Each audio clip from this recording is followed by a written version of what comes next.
Essay 3 will be an essay explaining a concept. Please watch this entire video for important information about Essay 3. In this essay, you will be explaining a concept that you know something about personally. You must use at least one source in this essay. You may use more than one, however, I would not advise using more than two. Since you must use at least one source, you must have in-text citations and a works cited page that includes the source information. Please note that if you do not have in-text citations and a works cited page, you will automatically fail Essay 3. To help you with the in-text citations and the works cited pages, I have a presentation later in this module that explains how to do both. You may also look back at the MLA formatting module that you guys have just completed for examples and information on how to do that. Think about concepts. Find a concept that you can write about objectively. This essay is more about a concept and what it means as a term, as a topic, or an idea, and not so much about what it means to you personally in your life.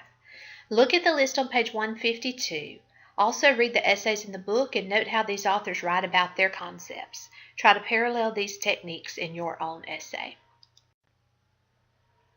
To give you an idea of what you need to do for explaining a concept essay, look at Chapter 4. This chapter defines what an essay is about and how to best choose a topic. Also look at Chapter 16. It will introduce you to writing by defining, and you'll be doing that in your concept essay. Chapter 17 and 18 give techniques of classifying and utilizing comparisons and contrasts. Those are techniques that you may choose to use in your essay as well. Now for the format requirements. You will need to have this essay in Times New Roman font, 12 point. You will need to double space your entire essay. Include an MLA heading with your name, teacher's name, class, and date. Include a header with your last name and page number in the upper right corner. Use at least one outside source. Include an MLA in-text citation and works cited page. Please note that this essay should be at least 700 words, so that's going to be longer than your previous essays. Now let's look at the rubric for this essay. Notice that 15% of this essay will be on a focused explanation of the concept you're writing about. 15% will be for appropriate explanatory strategies. 10% for the smooth integration of sources, 10% for a readable plan, 20% for the effective writing style, and 30% for standard grammar and mechanics. Any formatting or MLA style issues that you have will be addressed in the grammar and mechanics portion of the rubric. There are three basic features of a concept essay, and right now we'll look at the first feature, a focused explanation. Your concept could be any of the following. It could be a principle or an ideal, a value, such as the American dream or equal justice. It could be a theory, an idea, a condition, a specialized technical term. Concepts are typically general notions that mean different things to different people. Think about friendship or happiness or family. Effective writers will narrow the general concept and provide an explanation that is focused on an aspect of the concept likely to be of interest to the readers. Some concepts, for example, will benefit from being examined in terms of their cultural context, such as the Asian concept of face, or their historical context, such as changing customs of calling, dating, and hooking up. The second basic feature of a concept essay is a readable plan. Effective concept explanations have to be readable. As you read the essays in this chapter, notice how each writer develops a plan that does the following. First, divides the information into clearly distinguishable topics, forecasts those topics, presents the topics in a logical order, gives the reader cues or roadsides to guide them, such as topic sentences, transitions, and summaries.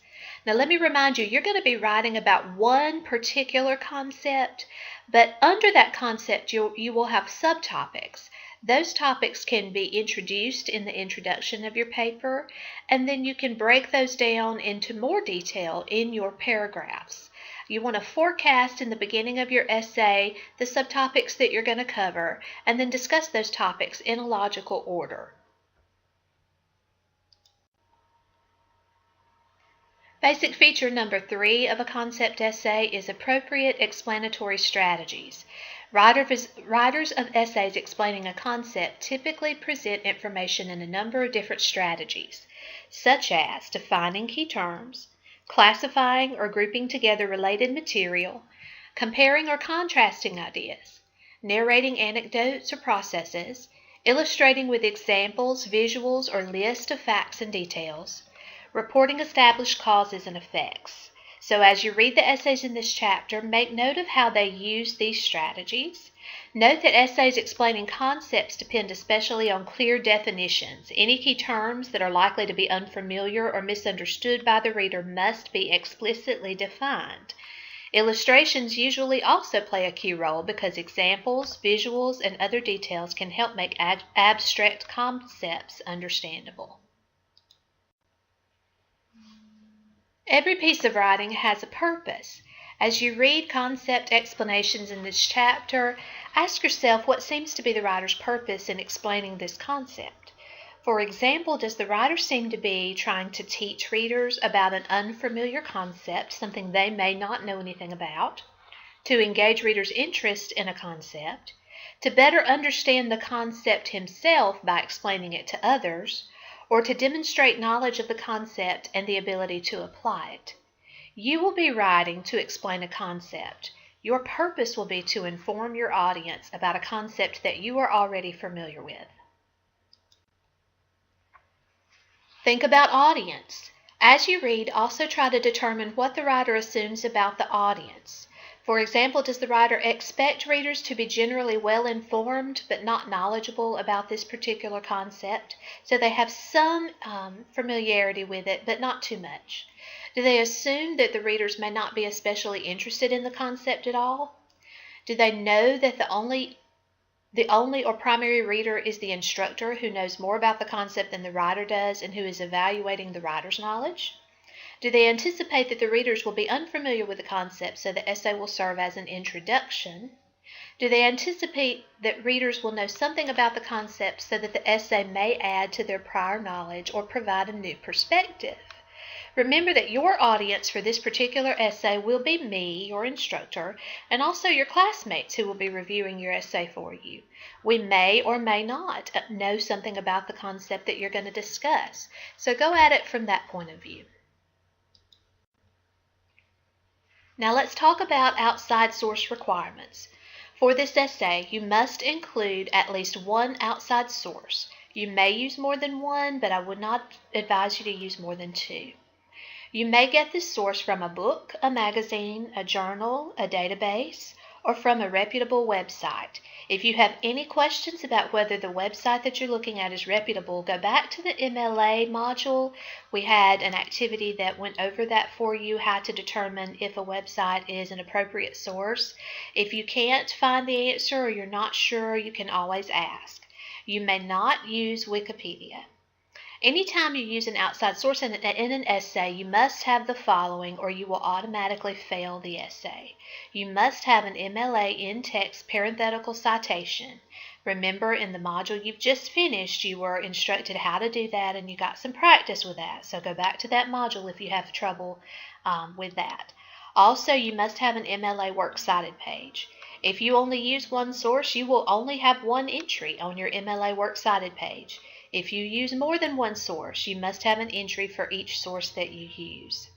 I've posted links to videos in this module that will explain how to do each of these. If you have any questions after watching the videos, please don't hesitate to ask. I will be very happy to help you. Let me remind you, though, it's very important that you watch the videos and that you read all the information in the module. These are some important things to remember for MLA formatting. Your paper must be formatted in Times New Roman 12-point font.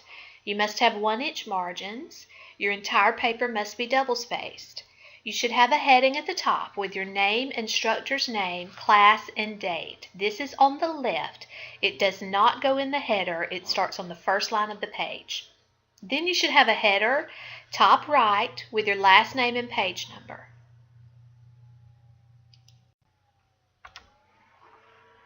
I know that the MLA format can be a little intimidating at first, but if you will just follow the guidelines, watch the videos, and definitely look at the examples, I think that you'll have everything that you need to pull your paper together.